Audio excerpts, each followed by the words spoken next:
STC পাওয়ার বাড়ানো হয়েছে। আমি সাধুবাদ জানাই, আমি অন্তর্বর্তীকালীন সরকারকে ধন্যবাদ জানাই যে ঠিক আছে, এই দেশপ্রেমিক সেনাবাহিনী 2024 সালের 5ই আগস্টের একটা রক্তাক্ত পরিবেশ থেকে বাংলাদেশকে রক্ষা করেছে।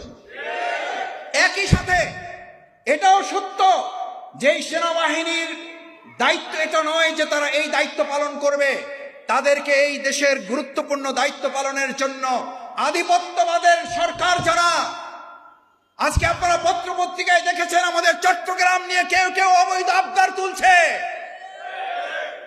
আমাদের আশেপাশের জায়গাগুলো নিয়ে কেউ কেউ অবৈধ আবদার তুলছে।